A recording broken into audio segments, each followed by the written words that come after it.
You will be given a test to determine your ability to withstand shock. Well, look who's here. This is the night when fear and horror walk hand in hand. Do you feel up to it?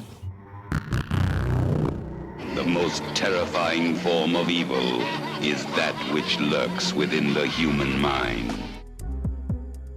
Rated X. It's What the Fuck Are You Watching? We're an alright show by alright people, and we discover the disturbing, the extreme, and everything in between. Before we started this podcast, I had only ever seen Homeward Bound, which I think kind of prepared me for animal deaths in movies.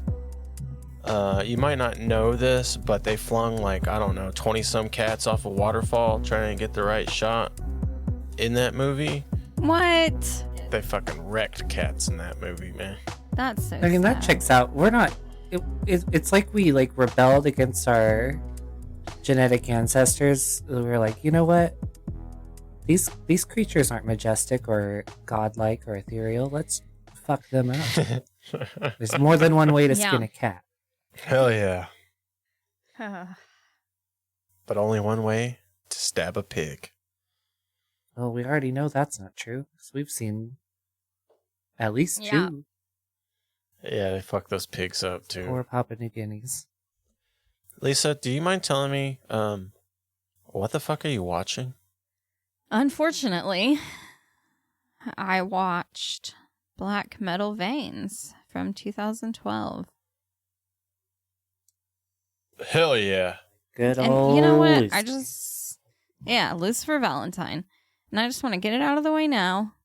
If any of you want to recommend any more Lucifer Valentine movies, we will not be watching them for a while. I am done with Lucifer Valentine for a while. I take it you didn't like this one? I'm just done with his movies. I will never, unless you implicitly ask me to, I am never gonna shove a dildo in your mouth. I'm also never gonna video it unless implicitly instructed to, because I don't even enjoy that. Either of those activities, in fact. You don't want to make the next Lucifer Valentine movie before he makes it? I've also legitimately had someone throw up while sucking my dick, and I'm here to tell you, I will never do that to you. Also, I'm never going to be the guy that, pays you for your time in heroin. I'm also never going to ask you to recite a, we'll call it a community service announcement and or graphic warning at gunpoint. Yeah. Now, I'm not saying that's what he did, but I'm saying those were the performances given. So I'm inferring that, these are things I'm never going to do. Ugh. Yeah, those disclaimers were fucking... Honey, darling, dearest. Those women were in danger. Yeah. You could tell they did those disclaimers after they got fucking wrecked for a year straight. They were dead eyes, and then this, but also fear, and reading it off the page, and looking up at whoever's holding the camera, not gracefully. Yeah. Is this good? All right, so this is Black Metal Veins. This is a listener recommendation from Hexylox on Instagram. Thank you for the recommendation. Anybody else has any recommendations for us? That are not Lucifer Valentine. Send it in to our email, wtfareyouvwatchingpod@gmail.com, or hit us up on our Instagram at wtfareyouvwatchingpod. This one's written and directed by Lucifer Valentine. We do have some experience with Lucifer Valentine. We covered the Vomit Gore series, so I think we are well familiar. As usual, I think we're going to try not to get into his personal stuff. We're just going to cover the movie at hand. Just know the guy's got some issues. Anyway, Maybe he has issues. Nobody really knows anything for sure, I think. Every story I find contradicts the story I read before it. I know at the So- very least this one was overtly exploitative, whereas the Well, other ones yeah. were just, you know, probably exploitative. yeah. That's true. Anyway, IMDb's kind of fucked on the starring list. It only says it stars Autumn Misery. Well, they might be right. She was the star for me. So we had what? Autumn Misery. We have Raven.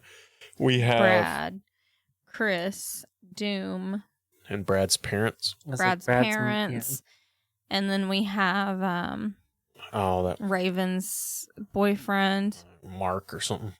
Got a little, I guess you could call it a synopsis that I'll read for you. Black Metal Veins unflinchingly documents the dark realities of despair and morbid self-annihilation surrounding the lives of 5 heroin junkies. The addicts' intertwining stories of pain, loss, sadness, and abandonment lead the viewer down the agonizing and hideous paths of horrifying psychological and spiritual destruction as the grim disease of heroin addiction infects and decays the bodies and minds of 5 young people. Does that not seem like such an exacerbated? Listen, I'm prone to sort of, we'll call them elongated sentences. I'm not known for speaking concisely, perhaps, but like That's This- a monster sentence. that was a big self suck. That one, you know. Yeah. We didn't have to do all that. It was hard just to read it. Good Yeah. God. It's also, you know, I hate this man. So then there's that. That was contributed by Anonymous, which was probably But Lucy. it's That was man, the same. Yeah, that was the same because, description I've read on. every I single thing. Swear So I know Yeah. that was the one he issued himself. Oh yeah, because as soon as you started reading it, I was like, "Oh my god, it's the same fucking one I've seen everywhere." Yeah, I think I've seen it too. I remember unflinchingly. I've Uh-huh. read that multiple times. Mhm. I mean, he watches a bunch of people shoot up heroin. I guess you could call that unflinchingly documenting. I guess. I just want to know how much is real and how much is set up. So those were shots going in. Oh yeah, for sure. Yeah. But how much Uh, of it was he like telling them to do? Well, I am curious as to where the delineation is between like how much of this was self sustaining use and how much of it was, well, I'll give you $100 for another bag. Mm-hmm. Yeah. Type situation. Yeah, we got more shots we need to get. Yeah, maybe. But at the But same time, that's strictly, that's just conjecture. I kind of I think know. we honestly don't know what's real and what's not, but I could probably see him wanting them to be, Using? Uh-huh. Yeah. or like going through withdrawals and stuff, like being all sick and shit. He'd probably Well, like that. He does like the puking. It's hard to tell. It's hard to tell with fucking Lucifer Valentine, man. Mhm. You don't know what's real and what's not. The only thing I'm 100% sure on is Raven dying. Didn't happen. Yeah, that's definitely fake. Anyway, you might be wondering, can I use this as a heroin PSA for my kids? Can I play this for the youth group at church to show them the dangers of drugs? You absolutely can. Let's check out the parents' guide. Sex and nudity has been rated severe. Sex scenes. Full female nudity. One of the characters is a prostitute. What? References to child abuse. Violence and gore has also been rated severe. Shooting up heroin is graphically shown and makes the viewer uncomfortable. Speak for yourself. Profanity is also severe. Strong language throughout. alcohol, drugs, and smoking. I think this is our first severe. The whole movie's about drug abuse. There's several scenes where shooting up is graphically shown. Also, smoking and drinking. Frightening and intense scenes. That's severe. The entire documentary is grim, nihilistic, and depressing. Nihilistic is an appropriate adjective here. Yeah, especially coming from fucking Doom. King Listen, Nihilus. I would describe myself as a nihilist, but it's like a comforting thing. Yeah. It can be comforting to know that this is all not permanent. Yeah, this was not a comforting brand of nihilism. No. Yeah, it's a little fucked. So yeah, what do we just kind of hang out with some heroin addicts in their apartment. Well, they like crack too. Oh yeah. Yeah. I take heroin. I use heroin. I inject it into my body. I snort it in my body because I am addicted to it.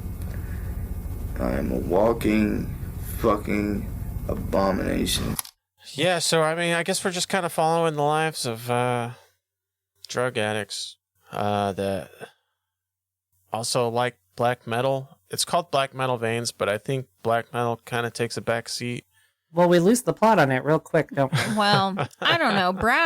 Brad's trying to keep black metal alive through the whole thing. He talks about it through the whole thing. Well, and they keep like a scene switch. B-roll is just Brad hitting one power chord. Yeah. Yeah. Yeah, there's a lot of the Lucifer Valentine kind of shit going on where it's just clips of like them playing their black metal music. Yeah, but I think I'm pretty sure they just got like a 1 minute clip like or something. Like the same clip, yeah. I do think because, they had to go re-up. I'm thinking there is no band. I don't think there's a band. I didn't get heavy band vibes. I got, we haven't pawned this guitar yet. Yeah. Do you like B minor chords? Yeah, dude, I know that one. Pawning that guitar is the last resort, man. You gotta be No, on. it's like I need a pack of cigarettes. That bitch is getting sold. No, man, these guys are black metal fucking devotees. Okay, Brad is. He's not gonna fucking pawn his guitar. How else is he gonna make it big on the black metal scene? He's gonna pawn the guitar. He will. Maybe that's why we didn't get any more guitar clips. Yeah. After like the 10-minute mark. Well, I guess we're gonna do things a little different. This episode, we're not gonna do like a kind of full recap, just because it's heroin junkies just hanging out in an apartment for most of the movie. So I think we're gonna just jump into each character that it's featured in the movie and just go from there. So I think we'll start with some of the minor ones. I guess we'll talk about I think the first character we're gonna discuss is gonna be the guy that gets fucking murdered. His name is Chris. Was he the one? Is he the taller, typically topless one who had the man? If my ex is in jail, guy. Yeah. That was the first real interaction with Chris. Yeah. I liked him. He was funny. They got high, and then he just starts saying things like, "Oh, my ex-fiance got thrown in prison." If she were here, we'd bend her over the table right now. She'd say, "Fuck me in the ass." Yeah, I took her ass virginity. She's in prison. I love her. Yeah. As soon as she gets out of there, I'm gonna marry that woman. Hell yeah. She's sexy as hell. I'm gonna tell you what, I wish I was still with Wendy, man. You'd have videotaped us. I could have told her we wanted to fuck right now, been over this table. She'd have been all about it. And my ex-fiance, she got thrown in prison while we were engaged, man. And she's fucking gorgeous. All kind of hardcore. Fucking took her ass virginity. She's like, just fuck me in the ass, and choke me, punch me in the back of the head. She's in prison. Yeah. And then he says things like his dad shot himself when he was younger. I think that Yeah. was him, right? We had a that was Doom. Oh, we had- maybe no, that was We had Doom. a veritable there was two different See? characters who I there was a thought so. veritable epidemic of fathers shooting themselves. Doom was Okay. the tumor dad who ended up Okay, shooting see, himself. that's what I thought. Yeah, I yeah, thought it was okay. two separate stories. This man also had a dad who shot himself. Mm-hmm. Wow.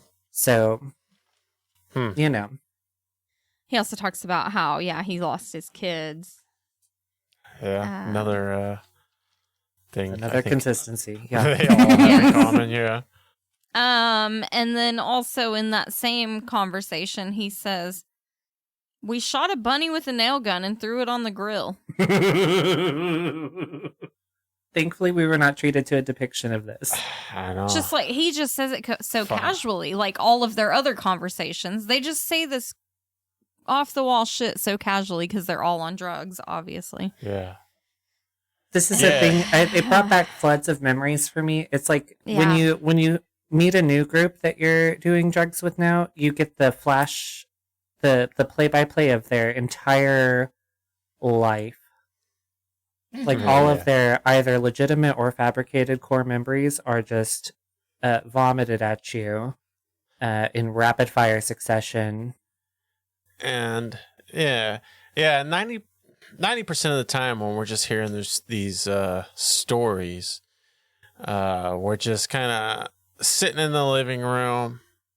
Everybody's kind of gathered around the coffee table, just prepping up fucking heroin. Lines and shots. And they're just That's exactly how it fucking is in real sharing life. their life stories, basically. Yeah. And it's legitimately not even cute how non-unique. It's Uh-huh. just, this was my whole life. This was everyone I knew's whole life. This was so copy and paste for me. Yeah. That it was depressing, but also like, but I I think, will, Yeah. I will say for like a drug house. yeah, it was well kept. kind of, well kept. Yeah. There was a full set of rims that they were using as a side table, but other than that, I mean, it was pretty clean. It was. I think Chris makes a unfortunate end Yeah. and a drug deal gone wrong. It says he's shot 4 That's- times in the head and in the chest. Now we will. And we have all tried to look it up if it is real, if it really happened or not, and we can't seem to find the actual answer. Yep, we are not able to confirm his death. I guess I would believe it. I don't know. So this feels more like this feels 4 in the head and 4 in the chest. Yeah, it's a little This wild. feels more like you broke into somebody's house situation. Yeah. No, I guess I'm not saying I don't believe it because this shit does happen. It absolutely happens does. Fucking on Meryl LeVay. But I would like to say, I'm just kind of putting this out there. If I was a documentarian documenting the lives of heroin addicts and one of my characters dies in the middle of the documentary, I would ask the other characters about it. Because it's a big fucking thing, isn't it? Yeah. One of your dudes just fucking die? Yes and no. It's- This is the It's thing. only mentioned, it's only mentioned once later. I was gonna say And- it does get a shout out, but it also gets put alongside the fake one. So Yeah. Mhm. but also yes and no to it mattering. Because these people falsify a sense of like familial bond with each other, but the reality Yeah. is we don't actually know how long these people have known each other. It might Yeah. have been just this day. Because Well, that's and- how those circles work. Even when they mention the death later, they say Chris is dead, Raven's dead too, and then he says, "I just don't care." And then they go on to tell each other about how they just try not to even think of anyone as their friends anymore because people just die. Mhm. And so it doesn't even matter. Well, and the crux of is Brad our metal enthusiast? Is that- Yeah. Yeah. The crux of his storyline is that his baby mama was already dead by this point. I Mhm. don't remember for sure what she was called. I almost want to say Angie. Angela. Angie. Because I thought it was strange that it was another. So it was like it matters. Someone dying matters, but in these groups, you don't even know if they actually even knew each other really. Oh, yeah. Yeah, I think I could agree with that. But if I was Lucifer Valentine, I think this would be a juicy piece for my fucking heroin documentary. Yeah, but imagine you are Lucy Valentine. So, like, you're coming at it, you're already a huge piece of shit. Yes. And you're also, like, not necessarily talented in the creativity department. Okay. And you know that storytelling is also not one of your fortes, but you do have this camera and some money for more heroin. Yeah. So that's where you're starting from. See, because you, I would argue, are probably a better storyteller. So, because Maybe. I don't know that he's successfully told me a story yet. And we've watched 5 movies by him so far. So, Yeah. I just felt like, if he wants to cover fucking heroin addicts and one of them literally dies in the middle, I agree. You're going to bring it up. I agree. No, You're going to be like, fuck yeah, this is the climax of the movie at least, right? Mhm. He tried to do it with Raven. He had it literally happen with one other guy. Why didn't we use that? Yeah. Maybe he didn't have enough B-roll of him to make it. He just had that one scene with them, maybe. I don't know. I have no way to reconcile any of Lucy's decisions. That's my only that's my only kind of sticking point as to I kind of think it's bullshit, but I kind of do too. Dude, I know. I wondered, like, did this guy just, like, go to rehab or something? well, that's what I figured. He just fell off somewhere because people come in and out. Yeah, Yeah. And that's how it goes too. Yeah, Albuquerque or some shit. yeah. My money would be on that, or just jail. Yeah, that makes more sense because if it's some juicy shit like that, it would have been brought up. I don't know. I would think so too, but also not necessarily. Yeah, it's hard to tell, man. Like anything Lucifer Valentine, I'm always like, this is bullshit. Everything, I question literally everything. Mm-hmm. Yeah. Anyway, that's Chris's story. See, that was a well-told story. Yeah. See what I mean? Now, who would you like to talk about? I guess we'll go with Doom. Okay. What are these earrings? Yeah. Yeah. And are they gross to anyone but me? Well, I mean, considering the fact that he probably never takes them out and cleans them. That's they're what I mean. probably You know really there's a fucking smell. Gross. There's They a look- smell. You can smell him sitting next to him.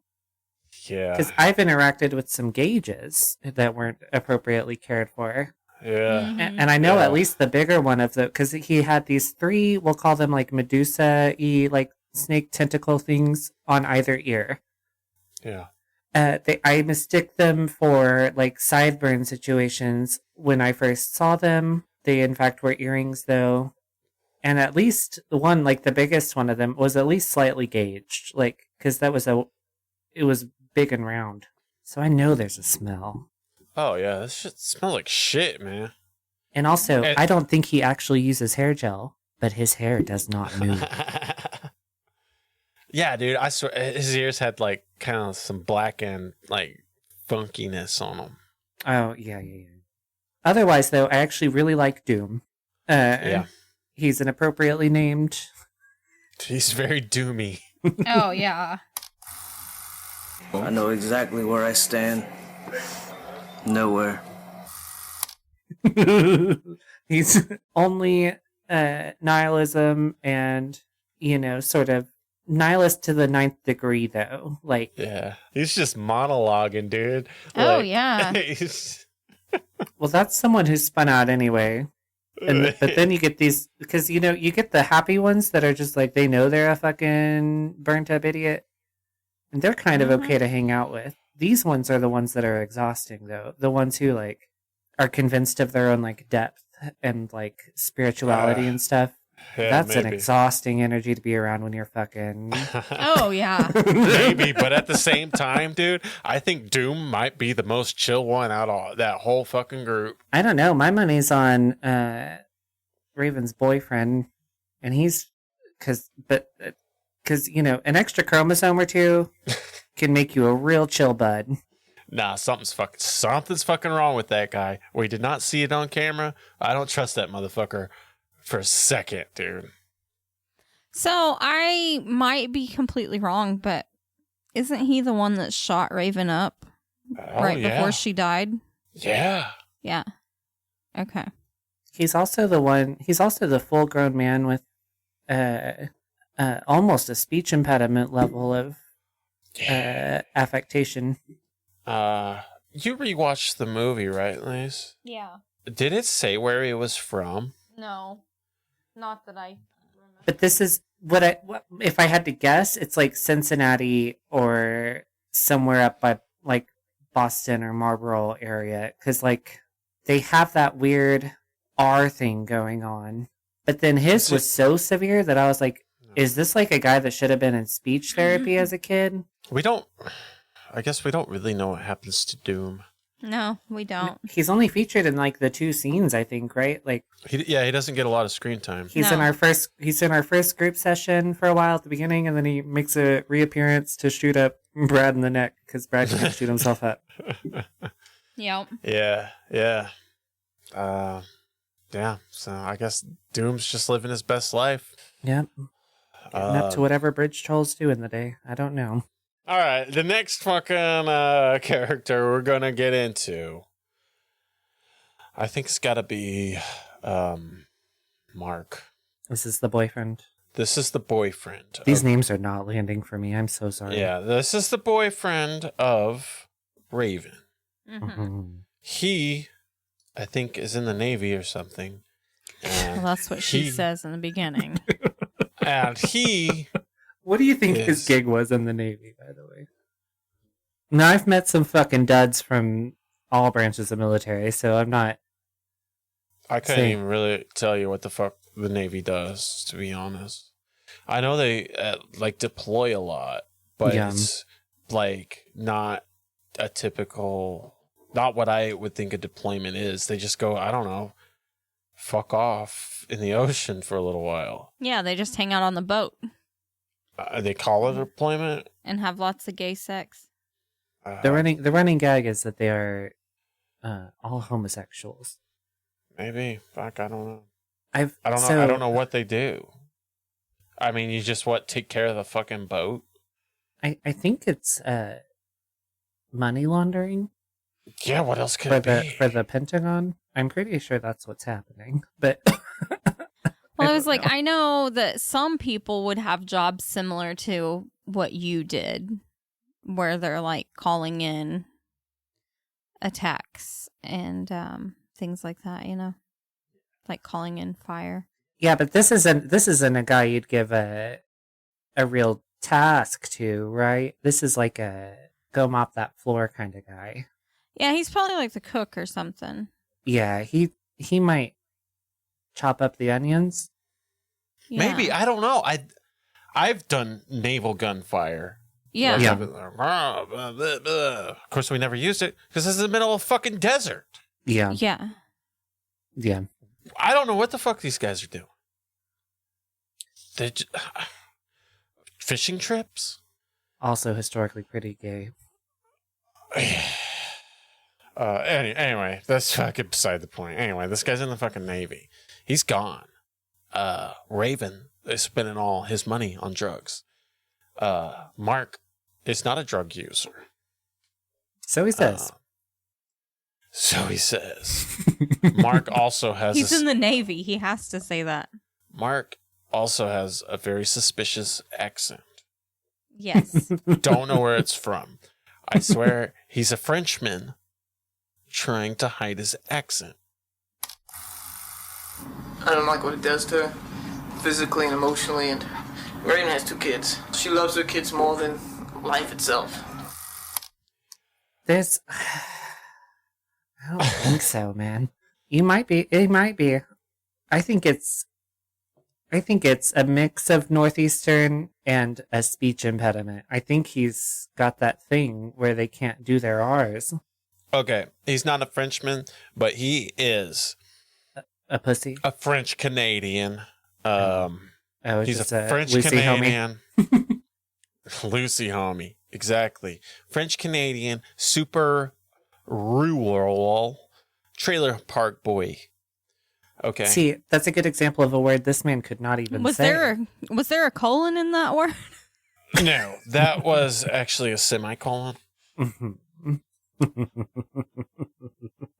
That was a rule colon rule. I put a squiggly on it on the top. So, have you ever seen a word with an umlaut? Yeah, that's a double daughter. I thought you were going to call it a colon. That's a sideways colon. I knew that's what he was going to say. What is he doing? What's his end game here? He does his best to dick down old girl. Yeah.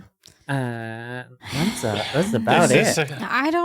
I don't know if it's supposed to be like he's just so in love with her that he's doing whatever he can to keep her happy. No, I think it's because he's genetically defective, so he doesn't know that Raven's a piece of shit. Maybe. And yeah, he's pawned everything he owns to pay medical bills and shit from her ODing and him having to take her to the hospital. Yeah. No, she's got fucking abscessed armpits and shit. That's just the drugs coming out, man. They gotta go somewhere. I think you could almost make a case for early Raven.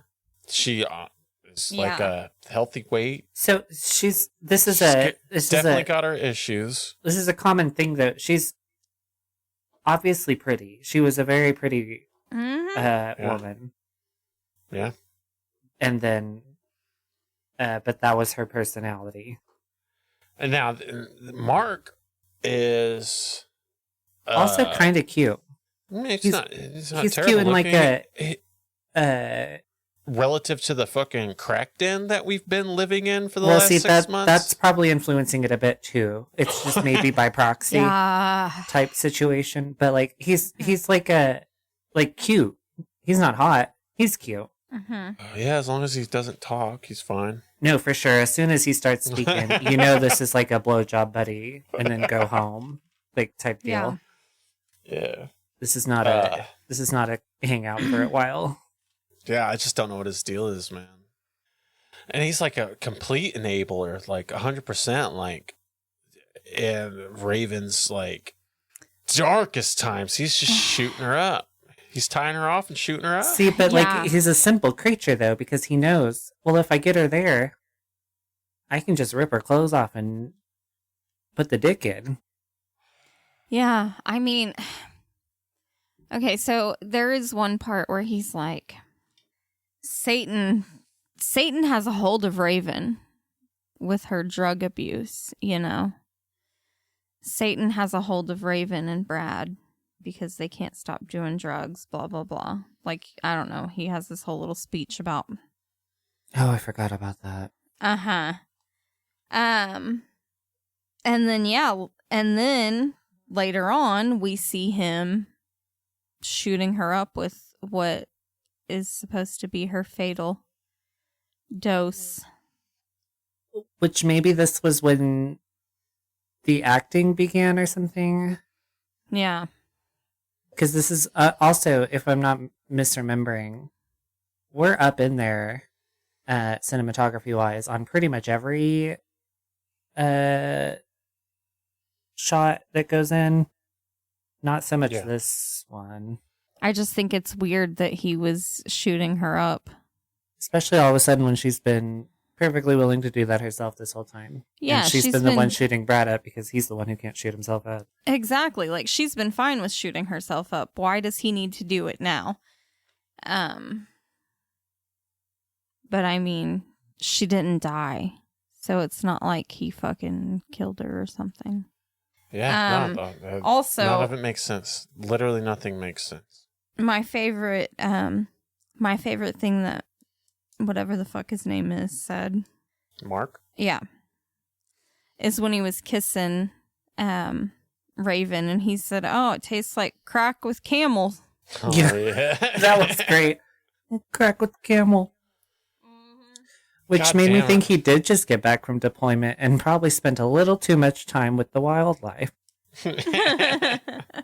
Yeah, dude. Mark's a fucking mystery, man. He's a weird fucking guy, dude. Yeah. Let's move on to... I guess we'll do Autumn Misery. This is my protagonist. This is my fag hag. This is my good time gal. In this film experience. My favorite character for sure. She is a treat. Yeah. Yes, she is. Yeah, I beat the fuck out of people, do them in the ass and like hurt them and I piss on them, shit on them. Anything nasty or like, you know, all them things you wanted to do to people. Yeah, I do fucked up shit. She's a wild one. She just breaks the fucking door down, dude. Yeah. She comes in like the Kool-Aid Man. She comes in hot. And like, you guys talking about me? Let me show you my tattoo. Yeah. And he was just like, "Oh yeah, you got some cool tattoos. That's what we're talking She about." said, "Oh yeah, have you seen my shaved pussy?" Takes her whole fucking pants off to show this tattoo. That's probably not even really worth showing off. I mean, It's not. there There was not a good tattoo featured in this film. No. Yeah. And instead of rolling her pant leg up, she takes her whole motherfucking pants off. Mm-hmm. No underwear. She don't give a fuck. I was about to say she's pretty. It's a good intro and it's fitting because you learn pretty much what this bitch is about from the get go. Yeah. You She see busts this? the door down and you're gonna see her pussy Well, our first glimpse Yeah. of her was her just doing that weird rolling around on like, the floor. dance, rolling around on the floor in a hotel room. Yeah. Yeah. And so she shows off her. So we knew what we were getting. She shows off her tattoo, and it's a small little tattoo, but the camera is just On the pussy lips. on the pussy. Oh yeah. Everybody's looking at her vagina. And as much fucking pussy as Lucifer Valentine has filmed, you'd think he'd have it figured out by now. No, I think that's what he likes. Make everything look like shit. Yeah. Yeah. Yeah. Autumn Misery's out of control. She's a fucking heroin / crack addict. She's a prostitute. She's also a tutor of A pimp sorts. tutor. Well, yeah, she knows this older guy, and he's really cool. He's really saved her life. She probably wouldn't be alive without him. Yeah. This is a young And, you know- 65 years old. Yeah, and he likes to give girls dope for blowjobs, but he's not Yeah. good at setting that situation up for himself. So Autumn Yeah, comes in. 'cause the girls get too high and don't really suck his dick. Well, so and, you know, she has nobody to try wants- and coach him, yeah. you know? Nobody wants to work anymore. The girls just want to, Yeah. you know, they're all about fluff. Everything's just fluff. And, Yeah. you know, they'll come in and they'll talk to you and cook you food, but that's just so they don't have to do anything. So I had to coach him. So what was going on before Autumn Misery stepped into this guy's life? I think old dude was watching girls smoke crack with his dick out.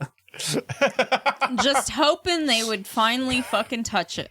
And then finally he found Autumn, and she's like, "Well, do you want me to suck on that while I do this?" And he was like, "Yeah. Can you get other girls to do that too?" Yeah. Like, "Fuck yeah, I can. I She's will like, pimp yeah. out every girl I've ever met so that I don't have to do it anymore." Yep.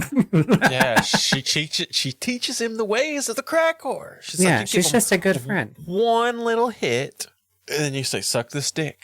Yeah, so what you And do then is you get the 8-ball. You get the 8-ball. You bag up a 40. You get a 40 ready, and you have that bagged up. And so when the girl Yeah. gets there, you give them a hit, and then you show them the bag. You show them what they want. People will do what they got to do for what they want. Uh-huh.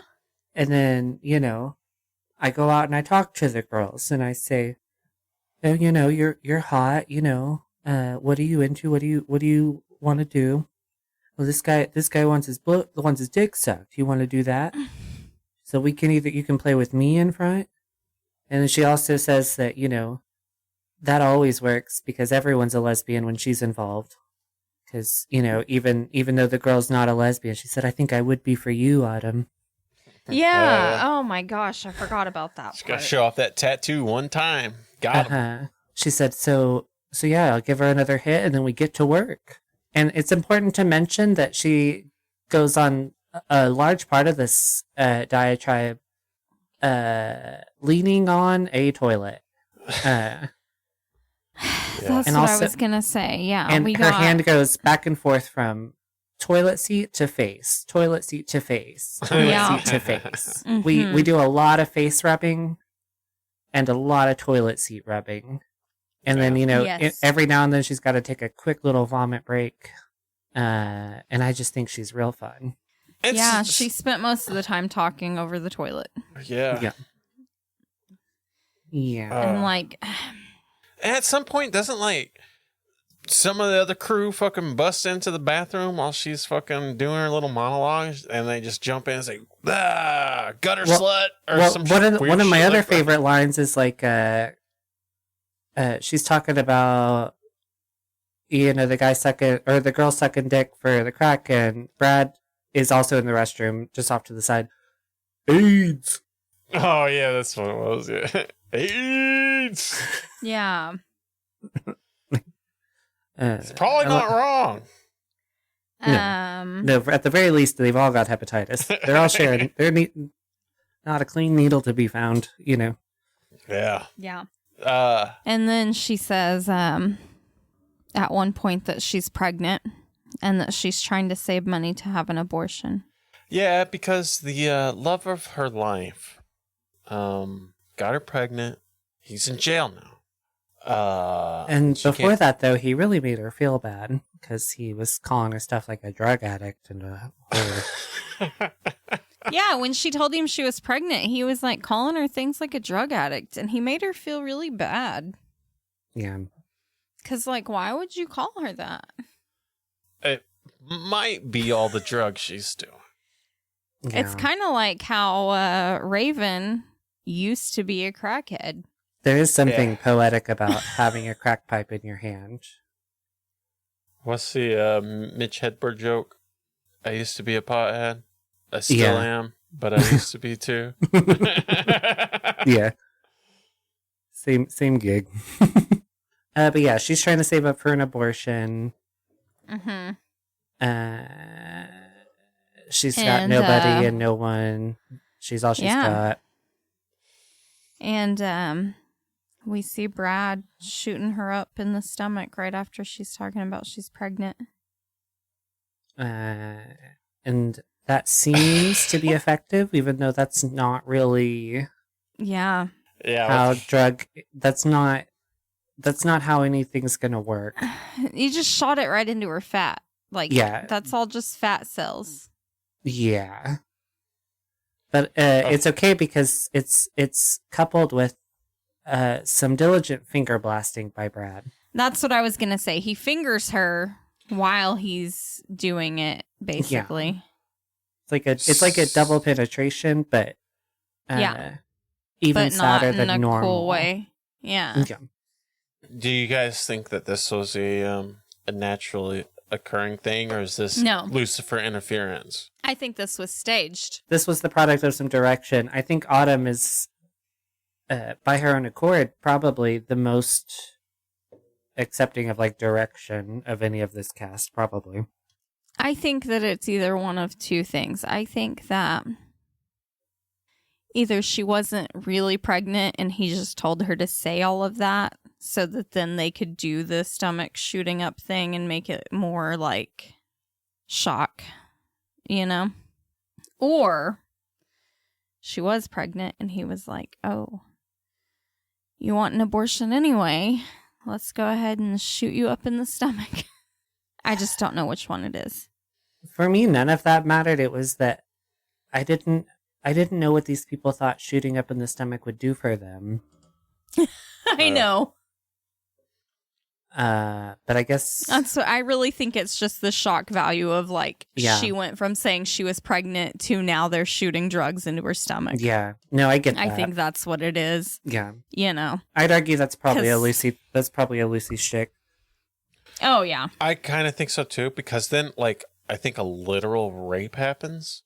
Because Brad, He does just swap her right over. this is the most coherent Yeah. I think Brad has ever been. This whole movie, he just fucking folds that bitch over like a lawn chair. Yeah. And starts taking her shit off. And then the scene cuts. Well, yeah, because he's not going to get it up, first of all, because they've been down in heroin and whiskey Yeah. for this whole situation.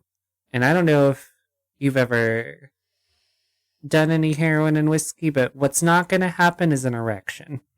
So I guess he just folded her over and was going to do some more fingering. There was a lot of fingering in this movie. Yeah, Autumn got finger blasted like crazy, dude. Mhm. Yeah. I like it. There's something comforting about, just reaching over and fingering a pussy, I guess. I mean, that's pretty cool. Yeah. I'm assuming getting fucking shot up with heroin while you're finger blasting somebody is probably pretty cool. Yeah. Maybe. Maybe. Maybe because they all say it feels amazing and better than sex and all that. After Autumn, let's go to, I guess, Raven. Yeah. Okay. So Raven's kind of main character.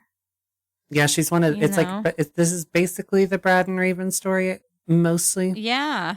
Yeah, I Yeah. think I can agree with that, yeah. He's like my brother. Yeah, he's been staying with me since my boyfriend's gone. He's supposed to be keeping me out of trouble.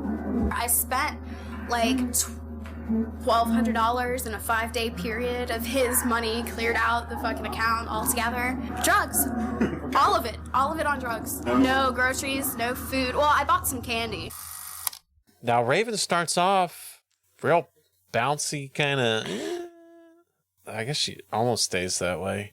She But, does she's pretty much stay that way. I'm pretty sure she's got 8 phones that she's constantly talking to somebody on. I know. I just kept thinking of that. What is it? Kevin Gates? It is Kevin I got Gates. 2 phones. Yeah. Me too. I know for sure there was 3. I knew for sure there was 3.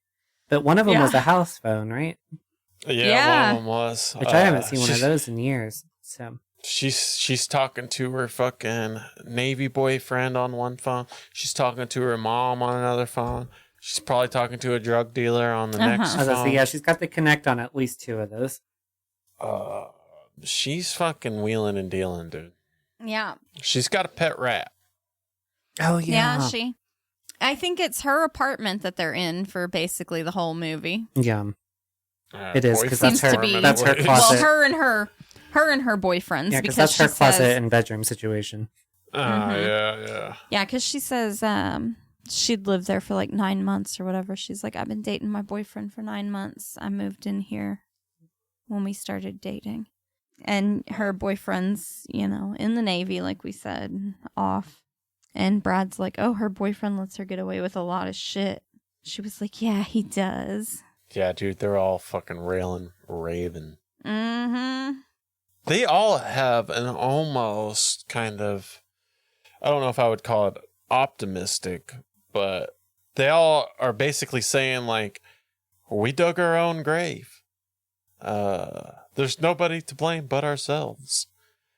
Raven even says, I had a great childhood. Yeah. There's Yeah, she nobody should have to changed his blame. course along the way, but And then she's Well, like, I mean, she says I had a great childhood, and then she goes on to describe her childhood, and we're like, that's not great. I think you got molested, Raven. Yeah, I'm like, God, that's worse than mine, and I don't think I would describe mine as great.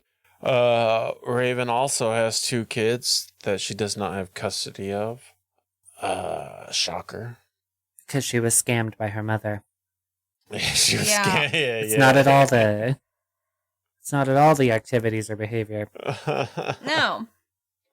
Uh, But yeah, she says, Lisa also made a point to mention that this is also a hallmark of this archetype of person, which does exist in the world. There are fucking millions of them out here, where they've got 2 pictures of their kid from like when they were born and like their first school picture or something.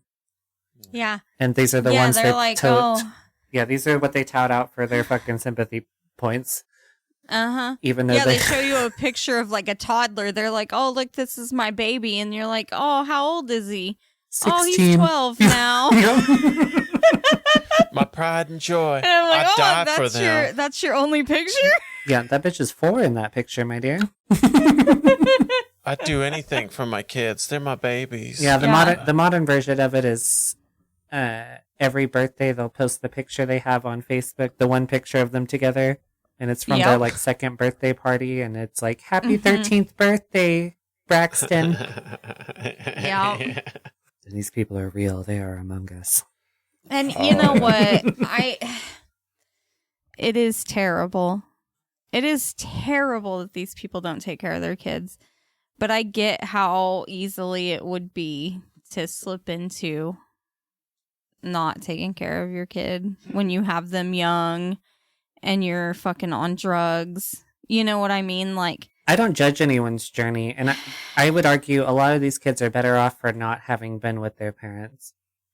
What I don't care for is the falsified, like, oh, I was a great mother. I was a full stay-at-home mom. That's all I did was care about those kids. Mm-hmm. This narrative, I don't care for this part of it. Yep. Because me too. I even respect like the pain, even knowing that it was because of your own actions that you lost your children. There's a pain there that I couldn't imagine. Exactly. But don't engage in this superfluous, like, false narrative shit. That's like what you're drives the me victim. Yeah, fuck off with all of that. Yep. I just I was like, I don't get that part. Like, you have to own up to it. Like, I mean, you know, she's sitting here saying things like, oh, I had a great childhood. It's no one's fault but my own that I turned out like this. But then when it comes to like losing her kids, it's everyone else's fault. Yeah. It's not her fault. And that's it's the same with all of them. Yeah, like every single one of them. Yeah, that's the hallmark of this personality type. I'm kind of surprised we didn't get like a lot of more digging into Raven's past, kind of like how we got with Brad with like his parents and whatnot. Because I think Raven kind of fits into the she's Lucy's type. Lost Girl. She's Lucy's type. Lost Girl. I Angela fucking knew it. Aberdeen. Yeah. This whole he likes them real thin and hopeless. Yep. And this takes place in 2012 after his whole stint with Amira LaVey. Mm-hmm. I think this movie spawned from her, dude. He's got a weird fucking obsession with her, dude. Well, isn't his whole... That's like just his thing, is Amira. Yeah, that's his profile picture on Instagram. What year did she die? 2017. Wasn't it 2017? Oh, yeah. okay. See, I always keep thinking it's earlier than that. I don't know when they like broke up. I kind of think in between Slaughtered Vomit Dolls and Regurgitated, which is 2006, 2008 range. But yeah, he's obsessed. Which I get it. She was objectively beautiful. I'm telling you, she was giving me like Emma Watson vibes She for was most so of the pretty. first movie. But then Like, also she was fucked in the way that I think a creature like Lucy needs a person to be fucked. Yeah. Yeah. Literally she and was, She was yeah. she was And she to be like Chris here, she was like Laura Palmer. Oh. She was beautiful, but just fucked. Yeah. Yeah. She did Meals on Wheels, and she also appeared in Flesh World magazine. I feel this is why I know I identified so strongly with her, because that's literally the type of shit I was up to. I was like leading praise and worship music at church and sucking dick in the fucking baptism. Like, yeah, dude. It all comes back to Amira LaVey, dude. I'm telling you, man. no, I agree. I also, that's why I thought, well, we feature Raven almost exclusively for, I don't know, the first 20 minutes. Yeah. It's really the Raven show for the first bit. And it's also, she's still got this, another thing this type of person likes to do is they do the like sexy baby thing. She's got this intonation to her voice that's very childlike, and she's got her little pet rat, and that's what we're talking about. Uh-huh. And yeah. And then but she's also almost acting like the den mother of the crack den. Well, yeah, she absolutely is the den mother of this. Yeah. There's always one. No. Raven, I think, likes crack. She's a fan. She's an enthusiast. Because she's an advocate for. The guy, like, I guess it was the cameraman or whatever. I guess it was Lucifer Valentine. Yeah, it was Lucifer. He says, how often do you do crack? And she says, almost every day. Yeah. And then immediately she says, I used to be a crackhead. As if doing crack every day doesn't count as being a crackhead anymore. But what the logic is, unfortunately, I understand this. It's like, I was a homeless crack whore. Now I'm a crack whore with an apartment and a reasonably safer place to do my crack. So I'm not a crackhead now. I'm like this is when the justifications for things start. I see. Yeah, and then I think that was before we skipped to the 6 months later. And then when we get 6 months later, I think that's when we get her saying, I love crack. Yeah, she fucking does. And she's picked half her fucking body off at this point, and she's also even skinnier, which is notable. The fucking 6 months later, dude, the physical transformation of Raven is shocking. Well, and it's to say the least. It's jarring. This is why it makes sense now that he only had 6 hours of footage, because he probably went and hung out with all these people for a day and then revisited them. And that's impactful in and of itself, because when you're actively using with a group of people, you almost take for granted the transformation everyone's going through. But if you have a pause button and you just see them from one point to the next, it is dramatic, the impact that this shit has. Yeah. Because they've all kind of aged a little bit. Maybe you age in double time. A little too much for I guess 6 months, if that's really what it was. Yeah. Because you could kind of see it, all the dudes' faces. They didn't look too different, but they were a little more wrinkly and they're a little more haggard, I guess.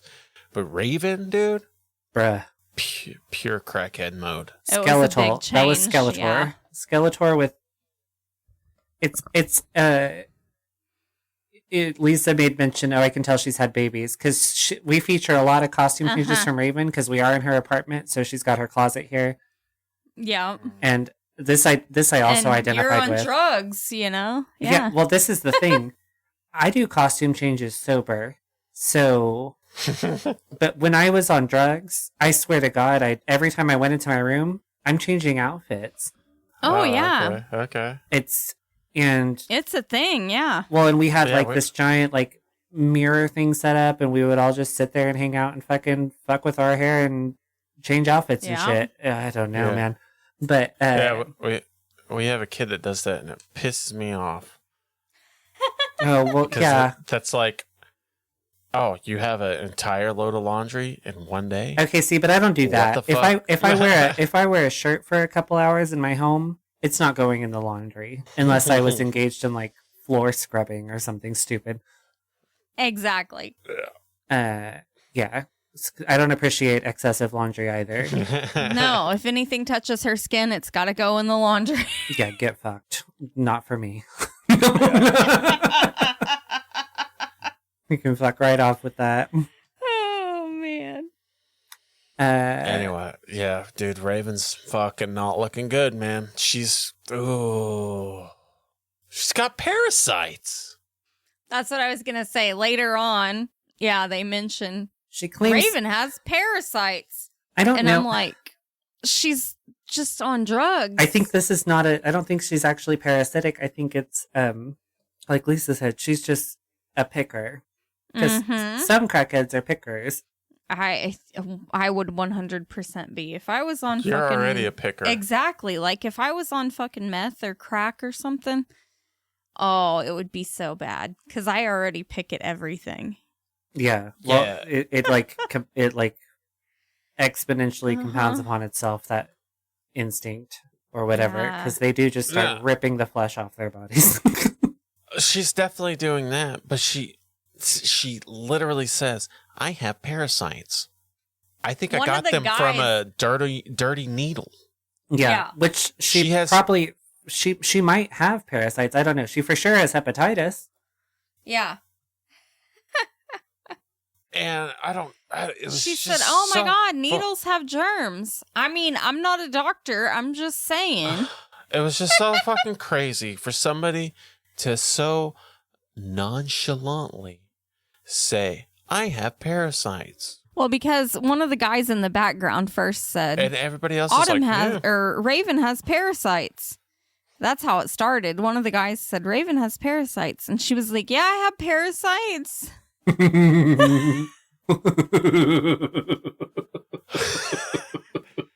So, like, it's the topic of conversation. Like, she's been talking about this for the last 6 months. Yeah, because every day she's ripped a new fucking gash in her face, and she's like, oh, well, I had to get the parasite out.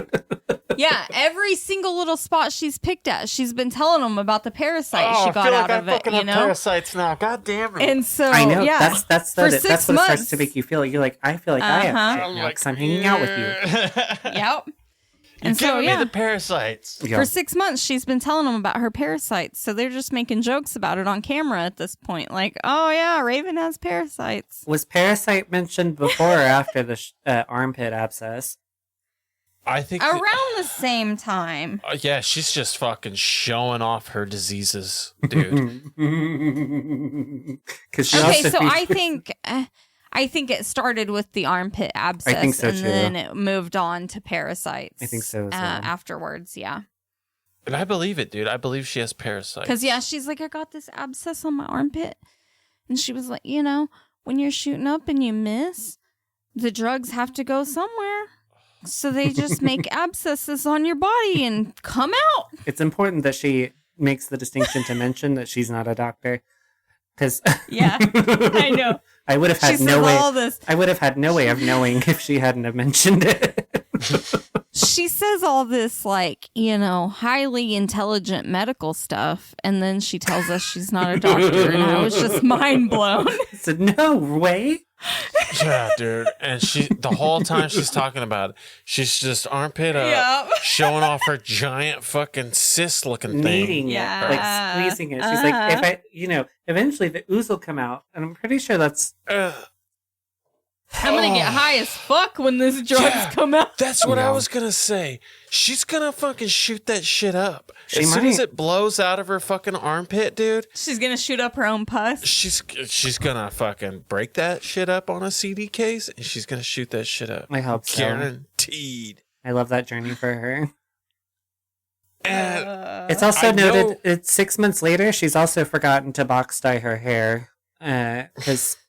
my bet is, I don't know if she's actually called Raven or if that's just what we're calling her. Couldn't tell you. I know. I don't think she's actually Raven because her hair is actually brown, and we feature a good 8 inches of brown hair growth. Well, and so like it's credited as Raven, spelled like Raven or whatever. But then when she's wearing that little tube top that says her name on it, it's spelled weird.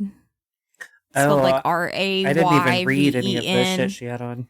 She probably doesn't know how to spell her fucking name. Well, I was like, it's spelled like Rayven. So I don't know. It's just weird. It's spelled different. But I mean, and then you have Doom, you know, so. Well, that one was in parentheses. Yeah. I don't know what's going on. I think I've met at least 3 people named Raven, though, so. No, I've met Ravens as well. I thought it ironic that she was box dyeing her hair black and was called Raven. I know this fucking armpit scene affected me, though, because this morning when I was putting on deodorant, my fucking armpit fucking hurt and I had to stop. Okay, so I already have this, and it's like I know it's entirely psychosomatic. Because I'm fine, and then I'll get like a weird ad about like aluminum-free deodorant and something, and then all of a sudden I'm like, oh, I have tumors in my armpits. Yeah, dude, Raven's fucking she's going through some shit. Okay, she's got parasites. Huh? Also, what was going on with her nipples while old dude was railing her for that one bit? Did you see this? Did you see the nipples? I didn't. No, I didn't. They were behaving quite strangely. They are on crack. Well, that's, you know. I don't think I know what you're talking about. It was like her boobs were like paper mache. Like, it's definitely, like, I know it's because she's on drugs and had kids, but. Yeah, it was insane. It was insane. Oh my God, it was that whole little porno that we had to fucking watch, dude. Yeah. It's probably the worst porn I've ever seen. I didn't have a good time. I did not sexualize that woman. No, and also, it must be the fag in me, but like, there's something especially Scarecrow-like too about the hair that she had going on by then. First of all, because it's so damaged by the box dye, but then she's got like probably 5 or 6 inches of the brown roots, and then the crispy straight black part at the end. So it was just this sort of maw of, and it was on the Skeletor head. So I don't know. She was a disparate character. It was a rough time. Like. And also her sex words were like, hurt me. Oh shit, really? Yeah. Wasn't she saying like, hurt me? I don't know. I know I didn't make that up. Yeah, no, she was saying some weird shit. I was so fucking... I don't know what the fuck. God, I know. I was looking at the dude. I was trying to look at the dude just to fucking take my mind off things. Yeah, I was like, I didn't. He was unfazed, and he also only had one setting. It was just Jackrabbit. Just fucking do the deed, get your work done, and get the fuck out. Get That's in what there. he was doing. Yeah, he said, time to get to work. Yeah, and it's disturbing. Well, because we also had right before that the part where she was just stark naked, still just talking about random stuff. Yeah. While everyone else was fully clothed and still just chilling. It was, which I'm not like a everyone be clothed at all times guy. Like, I put on clothes for this because I don't wear clothes in my house, so it's just like not a thing I do. So I guess we can start doing it naked if it makes you more comfortable. I mean, it's just like, it doesn't occur to me to put clothes on when I'm in my home. If there are people, I understand that. I'm not like some social like cripple, but it's like it was strange. The context of her nudity was strange to me. You want to take your shirt off? No, if I didn't have kids, I would wear less clothes all the time. That's what I mean. If I had people about, I would get it more, and she did. She had myriad people about. So but no, that was the thing. Like, they're all just hanging out doing drugs, and then she would just start stripping her clothes off. Like, which I guess if you're fucking everybody in the room aney, it's whatever. But I guess so. They were cornholing her. She liked it. She loved it. Cornholing. Yeah. Tell Jack I'm gonna cornhole him. I'm gonna text him that right now. You want to get cornholed tonight? God, I hate it. Yeah, dude. No, man. The whole Raven storyline.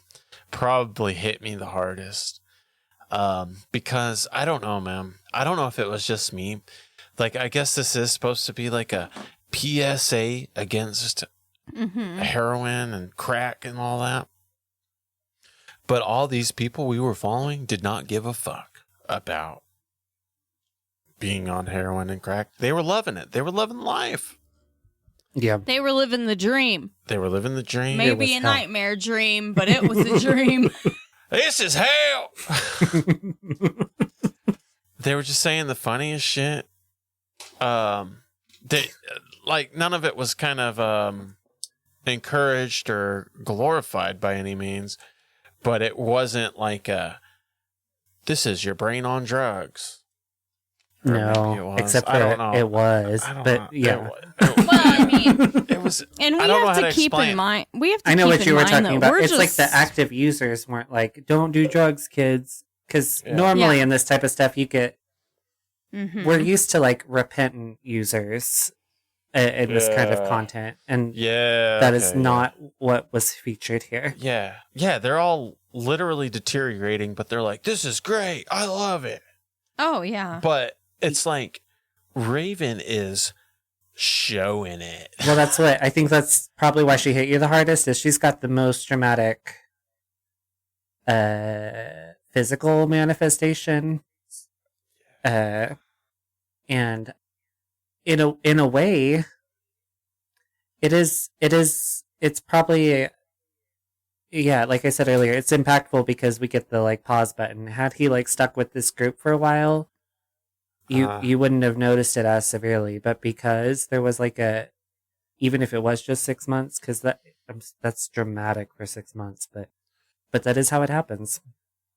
Like, she is the PSA. Yeah, I absolutely agree. I think she's don't do drugs, kids. Yeah. Big time, dude. She's got parasites. Well, you could just show pictures of her Yeah. in the second half of the film as like a don't do drugs, kids thing. That's like what's on those types of posters.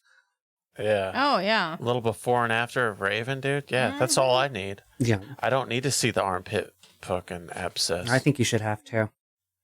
Yeah. Yeah. Probably helps. We just see like more and more of the shooting up with her. Like it went from just it being an occasional thing to just like it's every fucking scene. Just over and over and over her shooting up. And then having sex with her boyfriend. And then he shoots her up. Yeah, and this is Raven's sort of the arc of her storyline, I guess. Mm-hmm. It's mentioned for context that the mother of Brad's children, well, unborn children, I guess, died by doing. It's referred to as caps. It's like when you dilute like a syringe's worth of drugs, you usually do it in like a bottle cap. And that's how you. It's like just a metric for measuring how much you're doing, and so it was noted by Brad that she had done 3 caps in the day that his girl OD'd and died. And then it's mentioned by Raven that that's how much she's just done. Oh, yeah. I know. It was almost like a little callback, wasn't it? It was exactly a oh callback. my God. So. She did 3 caps. Yep, of course that means dead. Which, unironically, with someone as active, your tolerance level does increase as you do shit like this. And, you know, there can be freak incidents where a heavy user can OD on something like 3 caps, but, like, a girl like Raven is not ODing on 3 caps unless it's just straight, not diluted, otherworldly level, like, pure shit. But that's just not happening. But yeah, the whole thing was weird. And I think that's how you knew that it was fake. Like, you know for sure that that's a fake death. Because, I mean... Well, and I swear to you, man, you can almost tell when these dudes are taking direction. Because... Well, they're making eye contact with the fuck behind the camera, just like the fucking disclaimer bitches do. Is this what you're wanting me to say? And, like, the whole movie, for the most part, they're fucking out of it. And like, oh, yeah. But it's like, whenever certain scenes happen, they're just hyper-focused. And they do it.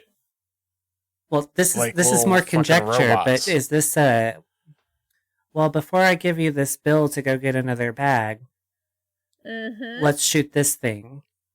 In my brain, that's what's happening. The boyfriend carries her after that into the bed. Oh, yeah. Fucking rolls her over and rips her clothes off. And then just kind of leaves her naked. They for some reason strip her.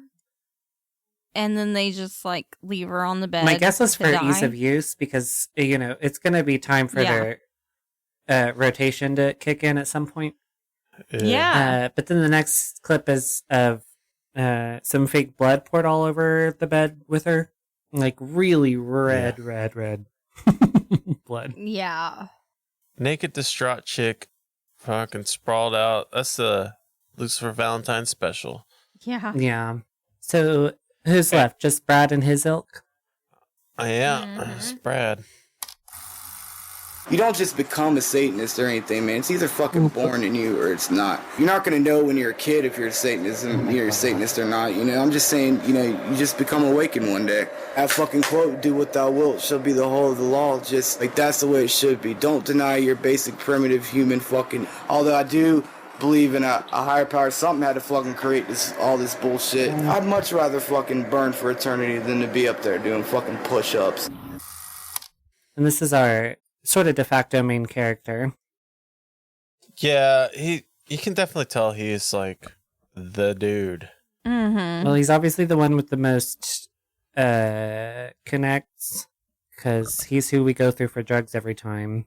You can sort of, you know how if you chop down a tree, you can count the rings to see how old a tree is? Yeah. With crackheads, if there's only one tooth left at the top, we know we've made it to the upper echelon. Yeah. This is a guy you can rely on to get drugs. That's old Chomper, man. Yeah. And at the beginning of the movie, he's missing one front tooth. He's missing one, or he only has one? I don't know. I think it progresses because at the beginning, like, they don't seem so bad, but he's definitely missing one front tooth. I think he only had the one. I'm pretty sure. Towards the end of the movie, he does a full spread lips. Like, look at all my teeth. Yeah. Yeah. And they're just fucking destroyed. Yeah. Just shards. Yeah. Do you guys remember that when he fucking says, "Hey, you want to see my foot?" Yeah, okay, I have a note about that. What was going on? Why? Why? He was showing his teeth. That was the same scene where he showed his full mouth and he only has the one tooth. You have to go up a shoe size. Yeah, and then they were all laughing like, "Oh, you should see his toenails." And he's like, "Oh, you want to see my toenails?" No. And he takes his fucking shoes and socks off. And yeah, that was terrible. And he even says, "I could slit a baby's throat with this." Yeah. Talking about his giant freaking big toenail. And he absolutely could because it was like an inch fucking Yeah. longer than this toe. It was insane. He had fucking dagger toes, dude. They were thick. Yeah. Do you know how I can't, if I've neglected to cut my toenails even a little bit, I feel it when I wear my shoes throughout the day. Me too. Are these people just wearing whatever size shoe? I don't understand how this is even happening. Well, probably because, they're all on drugs. So they just go down to the shelter and grab a free pair of shoes in whatever size Yeah, they so have. he wears a size 10, but he's got 14s on. Yeah. Okay. Maybe. I mean, I can't live. He might be too high to fucking feel it, dude. He probably hasn't felt his toes. I don't understand the year. geometry of getting it in there. Yeah, I'm because those telling fuckers you. are thick, man. They're You're not thick and just long. folding that toenail down. No. It's shooting out that fucking Yeah, they're shoe, like dude. jettisoning out the front of your fucking. No. Dude, they were fucking crazy looking, They man. were insane. All of them. Yeah. Every toenail was so long. If you think of like nasty like witch acrylics or something, they're like on the foot. Yeah, dude. Yeah. He had some fucking bog witch feet. Yeah. There was Wow. fucking Yeah. swamp dweller situations. I don't know. Mhm. So crazy. And then after that, he talks about being from West Virginia several times. He mentions he's from West Virginia or As whatever. if we couldn't Yeah. tell. And then talks about digging up bodies. Yeah. That was an interesting conversation. Mm-hmm. Yeah, we're just out there digging up. We needed a left hand. I liked Autumn Misery's Some shit like contribution to that. this Like- as well. She's like, "Oh yeah, but have you ever seen a new dead body?" Yeah. Yeah, because he's doing like some Satanist ritual or something, right? Yeah, because Yeah, I his assume through so. line is that he's like a devout Satanist, and every Mhm. metal fan's fake poser, because unless it's rooted in Satanism. Oh, yeah. From the beginning, it's been just little rants about how black metal should be about Satan. It's not at all about distortion, just Satan. hmm And then, of course, we've got his whole backstory. Him meeting Angie. Well, before that, he his needed like someone. I like his like inception, his like introduction to drug story too. It, like where he met the cougar lady. Yeah, that was Angie. That was Angie. It I says thought he how said Brad I thought he Ma- said everything was Cookie or something or Coo. Dude, There was- I don't there was even another- know. I remember something about Cookie. There was another yeah. story because Angie was his dead Uh-huh. girl, but I want to say Cookie was a Yeah. different character. I hope so. Surely. I know. I wish I would have put that in my notes, but I didn't. But yeah, there was definitely something about someone named Cookie. Because he was saying the first time he ever did this stuff, he was selling cocaine when he was like 19, and Mhm. he ended up selling some to this lady, this older woman called Cookie, who then he said, well, somehow she got my number, and so she hit me up, and we were hanging out. We went to go get some drugs off some guy, and I just thought it would be some weed or something. See, I think that's Angie. I think that's Angie he's talking about there. Okay. Because he says he needed someone to buy him beer, and Yeah, I thought that was the... I guess she agreed to. Okay. Oh, I forgot about the beer. I don't forgot know. about the beer part. Yeah, that's why Because the then 19 he's bit like, was yeah. important. Yeah, because then he's like, oh, yeah, she said, do you want to get some drugs? And he was like, yeah, sure, because I thought we were just going to get weed. Okay, then I was confused because I thought that whole bit was about Cookie. I know, because it was very strange. Yeah, so I think that's Angie he's talking about there. That she said, do you want to go get drugs? And he was like, yeah, sure. Thinking it was just going to be weed. And then it was, I guess, heroin. Surprise, bitch, I'm a heroin addict. And then, yeah, he goes on to talk about how he keeps saying, like, she killed herself. Like, I don't know how she could kill herself. But it was an OD. So I don't know if you really count that as killing yourself. Yeah, she did 3 caps back behind a shooting range. Mm-hmm. A pawn shop shooting range. Pawn shop shooting range. Which sounds yep. to me like we've got coffee cans set up out back. Probably. You know what I mean? I don't think it's like a... Yeah, dude. that was such a crazy thing to say, dude. Well, to refer to it as a shooting range exclusively and then bring in the fact that it's a pawn shop that people can shoot the guns out back at, those are different situations. Yeah. So she's, I don't know what, she's fucking sighting in her new fucking scope or whatever and goes out back and does 3 caps full of that boy and dies. She just got out of rehab. She just got out of rehab that day. I mean, She was very upset because she had lost her kids and she loved her kids. Oh yeah, they were working on getting custody of the kids back, and Yeah. Or maybe it was just one kid. I don't remember. I think he said yeah, her they were- daughter. It might have just been one. So I Uh-huh. think he said her daughter. I still Yeah, love her to because I death. think he said, like, yeah, we were going to get custody of her daughter. Something like that.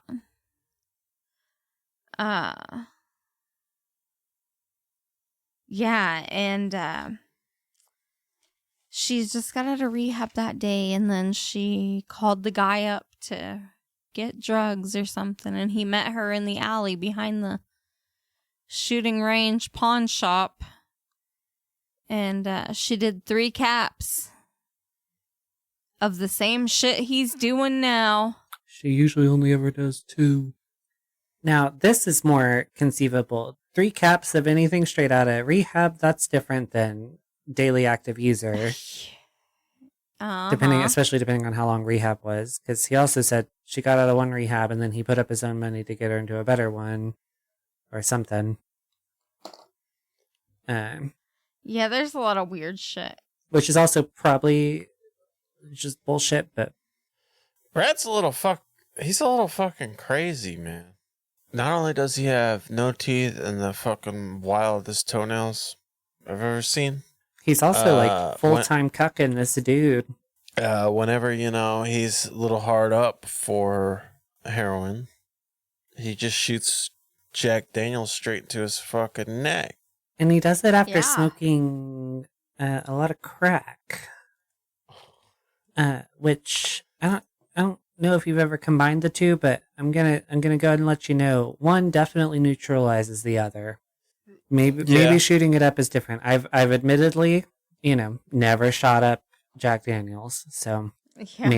maybe it's a little stronger. But I'd be willing to bet the crack still beats it. Unless it's real bad. Yeah. That shit was crazy.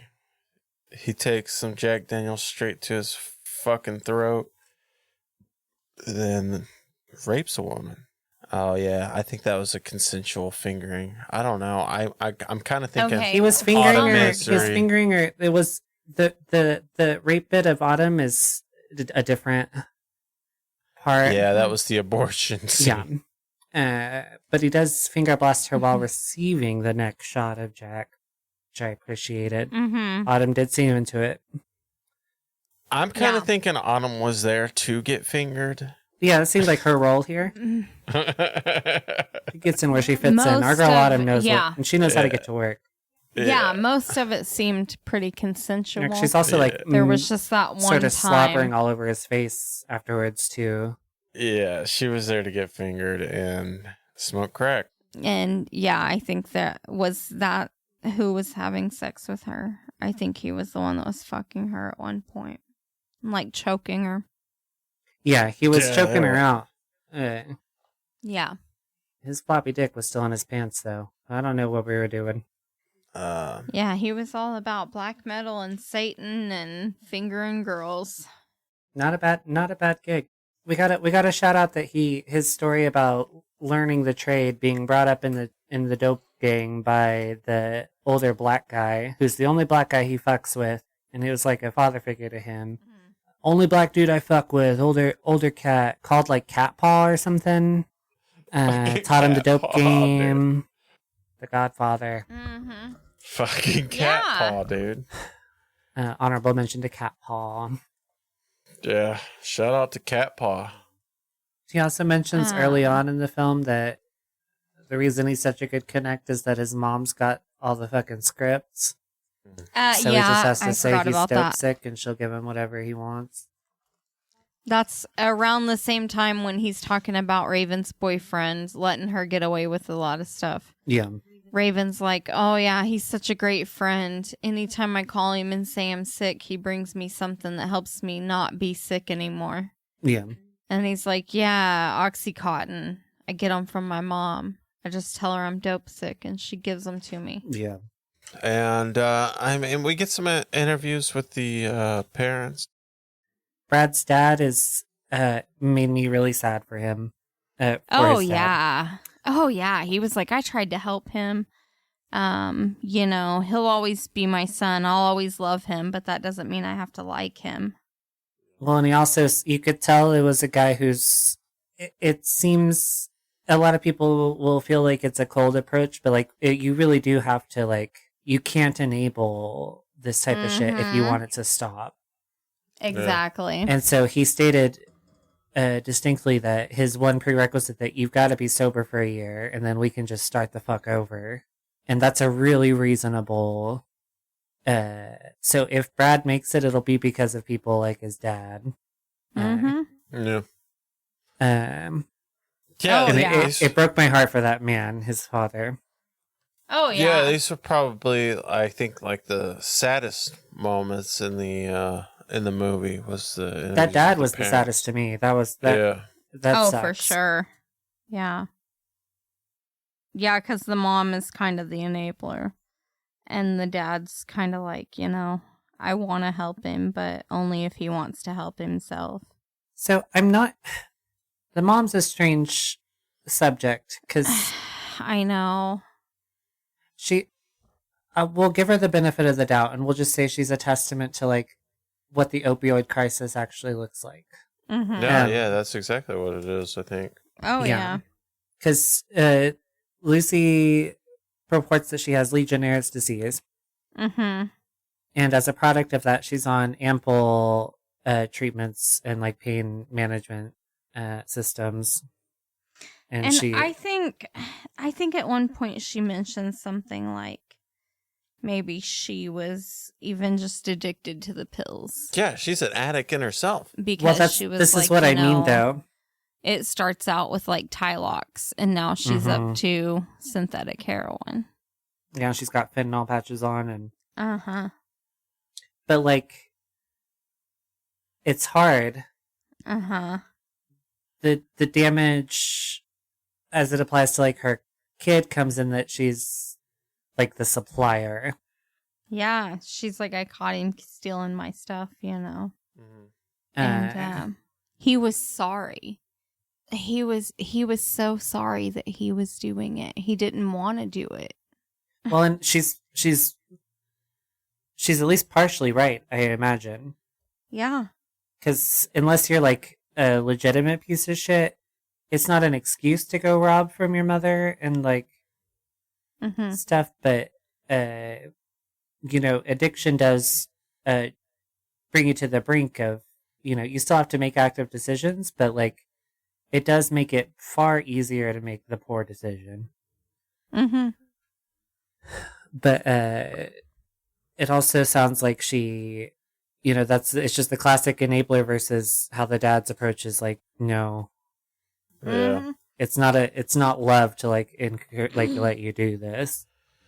Oh yeah, because he said earlier, like, I just have to tell her I'm dope sick and she'll give me some OxyContin. And then she even confirms that, like, oh yeah, if he's sick, I'll give him something to help because I don't want to see him suffer. Yeah. Well, I mean, even if she didn't, though, if she said, like, fuck you, dude, he's going to steal that shit anyway. Yeah, that's why it's rough because I don't fault either of those people. Yeah, I think if she's giving it to him, she can at least be like, okay, well, here's this many that you can have. Because if she said no, then he would just go steal all of them. Well, so what it boils down to, if she's going to actually, like, the only way you can stop enabling that is to, like, the alternative looks like calling the cops on your own kid, I guess. Yeah. Which I can't say that I would ever do either. I don't know. It would depend, I guess. Yeah. So it's a bad situation, and, she's fucking... Whether she wants to admit it or not, she's strung the fuck out, too. Well, that's what I mean. It's rough. It's insane, though, because, like, she's being prescribed it. Yeah. So it's like, if I had, I could be that. I could probably be, I don't know. It was sad. That bit was sad. Yeah, it was.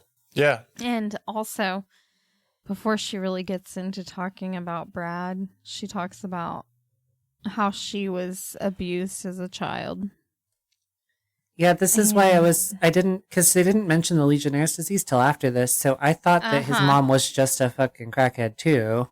Yeah, just strung out.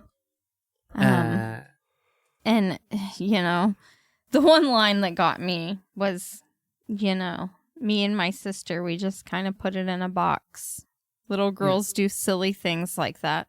Yeah, so this felt like a story she tells. This is a phrase she's said sometimes now.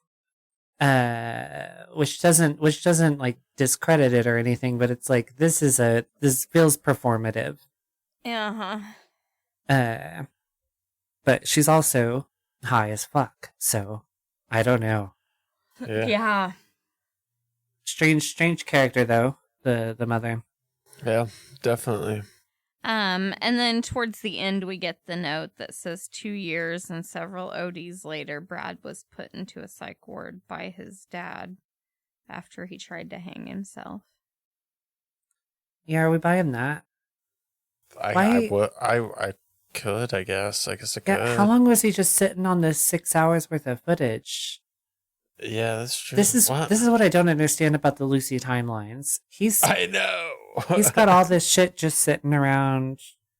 Yeah. For what? This is also why I don't understand like the funding situations and why I think it's believable to me that this is just like I got some extra money. Let's go buy these drug addicts some shit so I can see what they do on camera. I don't know. Yeah. Oh, we see for all his films. Yeah. Black Mass took 5 fucking years. For what? Half of it was fucking fan made. Mm-hmm. Yeah. Or spanking somebody in a motel room. Yeah. I don't know. It's weird. Yeah, I don't know, man. Those bits are all suspicious to me, but it's mostly because I'm so biased towards Lucy at this point. Yeah. Nah. I know, that's my problem too. I kind of just hate this guy. That's Black Metal Veins. Pretty depressing movie. Pretty sad movie. It's bad because I liked it. Like, I think it was a better movie than the vomit gore movies that we've watched from Lucifer Valentine. But yet, I know it was just so... Actually, I think I did kind of like this one. Like we were saying, it's an hour and 30 minutes, and it did not drag at all. I was actually really engaged with it. You know, we ended the movie at like 11 o'clock at night, and I didn't want to kill myself. So that's definitely saying something. But yeah, it's a bleak fucking movie. But in a weird way, it's almost not, because they were just kind of just having a good time doing heroin the whole time. I think the bleakness is the reality of it. Yeah. That this is a trap a significant portion of our population falls into. Yeah. And I think everyone should do whatever drugs they want. I'm not like a war on drugs like guy. I don't think it should be everyone else's problem. Yeah. So I think that's where it comes into play for me. So it's sad for people like these people's parents who are obviously impacted by it and raising children that they didn't produce because of it, and you know, having to deal with moral dilemmas about whether or not to supplicate their children's use by supporting them and stuff like that. That's sad. Yeah. And also like the just general, like I said earlier, I would describe myself as a nihilist too, but I don't think it's like in a depressing way. It's for me, it's distinctly liberating to like, I think it's why I have no anxiety, because I'm like, I'm not super concerned with the impression I made on that person, because at some point we'll both be dead. So I don't really care. You know? Yeah. But yeah, I also agree. I think this was his best movie. And so I do have to give him credit on that front. And I think it's because he didn't have to write anything. Because I think the only knocks this movie took was when he tried to fucking write something into it. Yeah. I just don't think that's his talent. Yeah. Yeah, that's the problem with that, because it calls into question the entirety of the movie. Mm-hmm. Which it's not like a, I know it's like an ethical issue, but like even reality TV at this point is typically what's referred to as soft scripted, which are like these people are given prompts to just sort of extrapolate upon. Yeah. So it's not even like a unique or entirely like Lucy specific issue, in my opinion, but it's like it was strange to me because it was like, it didn't improve the film. It actively impacted the film negatively, in my opinion. So why not just not do that? Yeah, because like Chris said, I think your editing style suits this kind of documentary already. So like, just stick with the strong points. I don't understand. Yeah, I don't understand the other. Especially when you supposedly had a guy that literally fucking died during the filming of this. Yeah. Why don't we cover that? Why don't we deal with that instead of making up a fucking death? Yeah, I think the fake death thing really just made the movie worse overall. Yeah, I think it detracted from, because otherwise this seemed very rooted in reality, and then that sort of, I don't know. Yeah, because, like Chris said, made you question everything then. Yeah. Like, how much of this was fake then? Yeah. If he's faking the death, how much of this is he faking? Yeah, well, and maybe that's what he's going for. I don't know. He, as is his way, encourages everyone to watch the extra features, which in some way inform and make the film better. But I'm just here to tell you that means it's a bad fucking film. Yeah. Yeah. But that's just me. All right, well, Lisa, we need your star rating and your what the fuck moment. Oh, God, I'm not ready. I talked all this mad shit, and I'm really going to give it like a high star rating one. I know. Yeah, I know. I can't decide what I'm going to do. I think I'm going to go with like 2 stars, honestly. Okay. That's got to be the highest rated Lucifer Valentine movie I have. Yeah, I think so. Tied with Regurgitated. I was going to say, you've got Regurgitated Oh, okay. it too. Yeah. Okay. Your bottom 3 0. Yeah. Yeah, I think I'm gonna give it 2 stars. What the fuck moment? I This think one I'm had a gonna lot of go what the with. Yeah, it did. I think I'm gonna go with the first incident where Autumn just starts puking into the toilet while she's talking. You know. Yeah, because it's a... Just all of a sudden, it's a vomit gore movie now. Yeah. So I think I'm going to go with that as my what the fuck moment when she just starts puking. I don't know if that handle is just really good, so it sounds familiar, or if it actually sounds familiar. Oh, it fits her too. We didn't mention it, but that shitty tattoo that she showed her whole pussy for was a tattoo that just said misery. It's like, oh yeah, I like to keep a little misery in my pocket. And then she goes on to describe the tattoo, which she said, well, my interpretation of it, which I'm here to tell you, if you have to give your interpretation of the tattoo you got, then you got a shitty tattoo. Yeah. But I digress. Oh, yeah. All right, Bo. What are you going to rate this thing? I'm going to give it like 4 stars. Hell yeah. It honestly probably would have been like 5 for me if he would have just fucking left his stupid ideas out of it. Mm-hmm. Yeah. Because I agree. I think the editing made it actually like added to the engagement factor of it instead of how it usually detracts. Yeah. And I think that's because the content was based in reality, and then he fucked it off. My what the fuck moment will go with, there was a banger title or a banger line. I don't think it was Brad. I think it was one of the B characters, but it might have been Brad. Said he almost drowned when he nodded out in a bowl of cereal. Yeah. Was it Brad? It's either Brad or fucking It was Chris Brad or Doom, I think. Yeah, it was one of them. They all Yeah. kind of look the same. I know. It was like I have it in my notes somewhere. Yeah, that was a good one. Said I almost drowned in my bowl of cereal. And if it's not that, it's the strange. There's some sections of Raven sort of holding court as she's prone to in the second half, where she's just stark naked, but talking about stuff so like matter of factly and just like out of context and just surrounded by people who aren't even looking at her and are also just like minding their own business, fully dressed in her home. And Yeah. I loved that. Yeah. She's just like, you know what? I need to be naked right now. She probably didn't even know she was naked. She might not have, because it just happened so fluidly.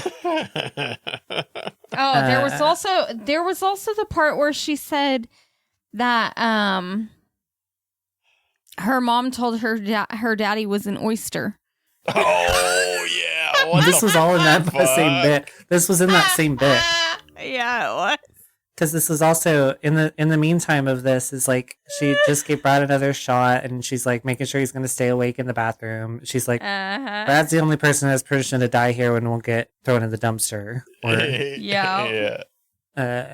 Which I like. 'Cause Raven in general is pretty what the fuck. So Yeah, Raven's out of control She there. is, yeah. My daddy's an oyster. She said, yeah, because they said something like, do you still talk to your mom? And she's like, she's my mommy. She's a fucking bitch, but she's my mommy.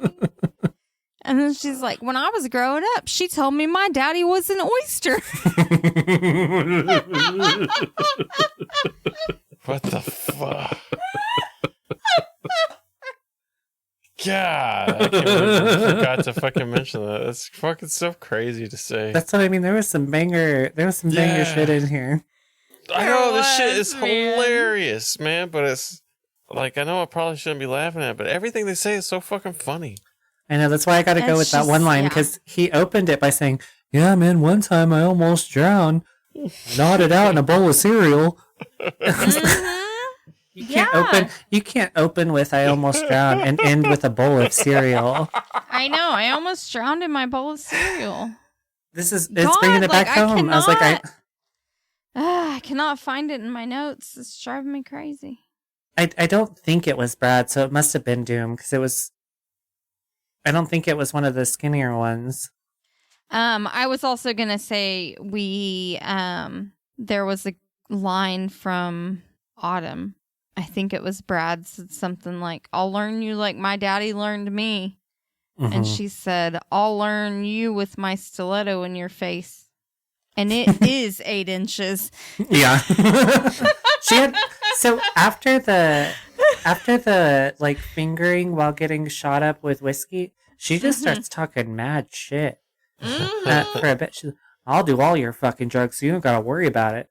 And stuff like that. I was like, get him, Autumn. I don't know, man. Yeah, she was just talking shit. Yeah, so I'm telling you, she was my hero in this film. I loved her. Yeah. Yeah, dude, they all say just fucking such off the wall shit, man. And that's what makes it. I think that's what makes it like an actually good movie. It's because they're all like, I don't know. Maybe it is kind of like a highlight reel, but well, it's because you have a cast of it's realistic neuroticism is what it is. It's like because they're so fucked off, they're all so neurotic.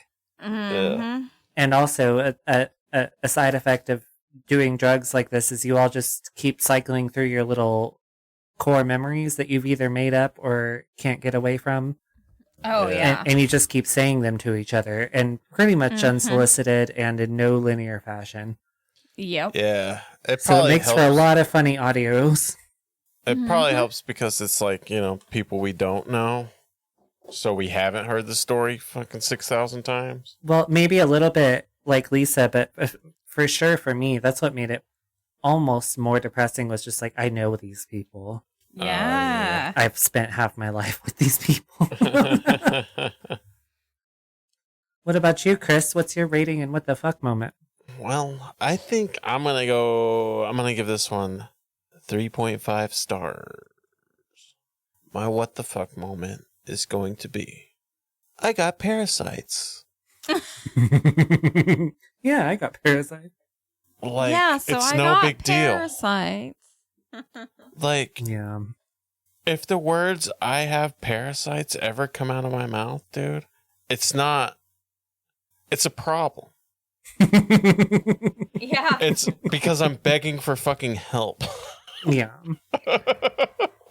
Yeah. Not just casually talking about your parasites. Yeah. What if you're naked in your living room with a group of people over? It's while you because say it? I am trying to show them my parasites. Look at these fucking parasites. Oh, comes Chris with his parasites again.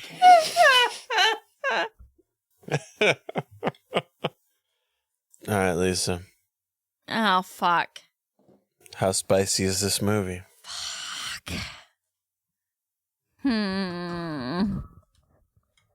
This movie is like if you took some pickled jalapenos and fried them up in a pan with like some sugar to like crystallize them, you know? It's not really that spicy. Does that sound delicious? Yeah, what the fuck? It's kind of strange, but not very spicy. Right. I don't know. I guess You're going off the wall right now. I know I am. Well, I want to do something. I want to do something weird because I feel like it's not really our typical movie. Like, it's not really that spicy as far as like gore and stuff like that goes. Okay, yeah. But I mean, this is not, there was like that one you foray know. into it was bullshit. So yeah. At the The same only time- gore was just bullshit. Like just her laying in a puddle of blood. I think this is a pretty spicy movie. It might be. pretty disturbing. I guess think. I just don't equate the rampant drug use we saw to spicy. no, it's because we're so used to it. I think. I think so. I think it's just another one of those things. Like I'm just No, we're so fucked fucked up now. We're so fucked, dude. I almost think we need like what's it called, like a tolerance break. Yeah, we need a tolerance break. We have to watch some fucking Disney movies or something. Yeah. No, I want to keep going. I want us to get to like. I want us to actually be watching some like really dark shit and be like, Yeah. well, Yeah. no, it didn't really do it for me. Almost as like a social experiment to like prove that like what you watch has no real bearing on how you interact with other people. Because I can Yeah. tell you, I could watch every movie you throw at me, and what I'm not Yeah. going to do Mhm. is start luring people into my home and chopping them up. Exactly. Like I can watch this shit all day. It doesn't mean I'm going to start doing it. No. So you've got sugar-coated jalapenos? Yeah, like yeah. That's exactly what I have. Is that Hell is yeah. that like good? That sounds I like don't it might know. be good. That might be good. I was just thinking Fried that jalapenos with sugar? That might be ball. I don't know for it sure. might. Yeah, it dude, might be. You might be onto something, Liz. It might be. We might have to experiment. Yeah, dude, I might have to cut this out of the podcast in case we're like onto like some shit. You know what I mean? I'll report back. I think I'm going to try this. This might be good. I think I'll go with like, you ever lick someone's armpit and some pus comes out? No. Don't worry, that's just the drugs. Yeah. You're gonna then get real high in a Yeah. minute. And then you nod out. Yeah, dude, you're gonna fucking suck the heroin out of somebody's fucking Yeah. armpit abscess. This I'm was not a- very good at shooting up. I miss a lot. Got The a drugs big- gotta come out somewhere. Oh my god, dude! You know they're drying that shit out and like snorting it or something, dude. I would hope not, but like she said, she's not a doctor. What about you, Chris? How spicy is this movie? I think I'm gonna go with the Crack House classic. A box of cereal full of fucking cockroaches. Mm. That you pass out. And yeah, you fucking make middle your of bowl eating? of cereal and fucking it's full of roaches. You don't notice it because you're so high. And you fucking nod out in that bowl of cereal and all the bugs crawl in your ears and shit. I also forgot to mention her. It was near the beginning. It was in the first half for sure. One of her random blurbs, Ravens, was who drank all the Kool-Aid, and it was like a. Mm-hmm. It brought me back to reality again because I was something that these people like don't drink water when they're fucked off either. It's like Kool-Aid, and God, it was just so. That's how I know this shit was real, except for that one shit. Yeah. Well, and just like, because like he was almost doing like, little interviews with each person, right? And they'd have like little monologues. But in the background, you'd see all the fucking weird shit happening. Like we seen Autumn Misery just running around fucking tits out. Yeah. Or just rolling around on the floor. Uh-huh. Just in the background, like, that fucking house is insane. That wasn't arguably the best stripping we've seen in a It was in a Lucy film though, because everything else, Scarecrow stripping does nothing for me. And that's all we've pretty much been featured so far. It really was, Yeah. and that's a crazy thing to say, but I know, it was. because it still wasn't great, but Yeah. but the spirit was there. All right, I guess all that's left to do is slot this in on our leaderboard. Okay. Where's Are it you gonna going to go describe what a leaderboard is? I guess I should because it's always somebody's first listen.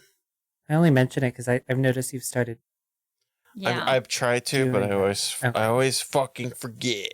I always forget to fucking explain things. What our leaderboard is where we just kind of rank our personal favorites that we've covered on the podcast so far. So Lisa, where is Black Metal Veins slotting in on your leaderboard? Oh, man. I think it's gonna go. I'm having a hard time deciding if it's gonna go above or below Lolita Vibrator Torture. I think it's gonna go below Lolita Vibrator Torture. All right. Number 17, Felisa. All right, Bo. I really think I would watch Lolita. I don't know. That's what's so hard. Like, would I watch Lolita again before I watch this again? Somehow, I know I would personally watch this before Lolita again. But also, I was obviously just not in the mood for that film, so. I know. That's why I'm like, I just don't know. And I watched this the same day somehow. Oh, yeah, that's true. Oh, yeah. No, that it's- movie must be shit then. Lolita sucks. All right, Bo, where are you ranking this one? We'll go right above Cannibal Ferox, so it's my new number 9.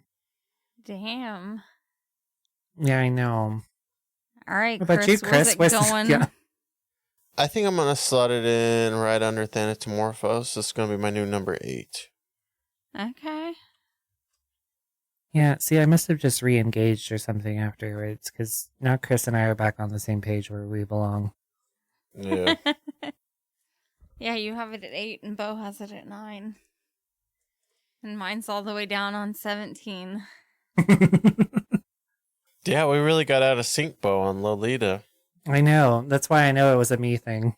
That's what I even said. I was like, I must have missed something, because Chris and I are almost always I don't know. same Or maybe, page. maybe it just hit me like Mermaid in the Manhole did. Well, Because we're Yeah. kind of different on Yeah. that one, too. no, because Bo was more on my level. So that's how you know Yeah. he was just having a bad day. I've been brought He down was to the just- muck and the mire. Yeah. He was just in a bad mood, obviously, because he was on my level. Yeah, my resting state. Hell yeah. Well, that was Black Metal Veins. Thanks again to Hexylox for the recommendation.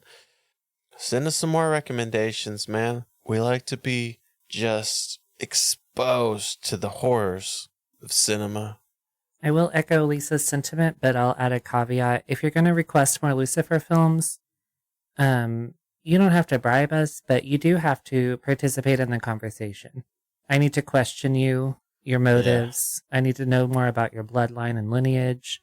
Yeah. Yeah. You're gonna have to at least fucking jump in on the podcast and you don't have to hang out with us the whole time, but I do need to hear from you. Mhm. 'Cause I've got some questions. Yeah. I think as of right now, we are left to our own devices We're free to watch whatever the fuck we want. for our next movie. I think we should watch Mulan. All right, damn it. Do you guys got any fucking movies you want to do? I don't have any movies I want to do. I'm sorry. I didn't know that this was something. I was just asking before I fucking just come up with one. Okay, yeah, just come up with one then. I don't want to be the only guy fucking picking movies. Well, last time Lisa picked, we watched the Vomit Gore series, so... Yeah, you don't want me to pick anymore. All right. Hey, you guys want to do a random? Yeah, let's do random. All right. Daddy. Oh, Daddy. This seems on brand, too. 1973? Oh, you know what's even better than incest? Is some revenge afterwards, and I'm not even being ironic. This might be something. Is this the winner? Is this what we're doing? I'm sold. Look at that wig. How can I not watch this movie? Yeah. Look at that wig. This seems like This is wiggery afoot. I'm on board for this one. It says also known as Daddy, a bedtime story. I knew someone was going to make the joke. I wasn't going to fucking... I think this is our episode, ladies and You gentlemen. see that man's wig? Yeah. And the mustache? Yeah. I'm sold. Yeah, I think it'll be fun. That's it for this week's episode of What the Fuck Are You Watching? Tune in next week when we cover the 1973 film Daddy.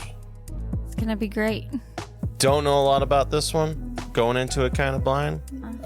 Could be great. Could suck. We'll find out next week on What the Fuck Are You Watching? Say bye, bitch. Bye, bitch. Bye, bitch.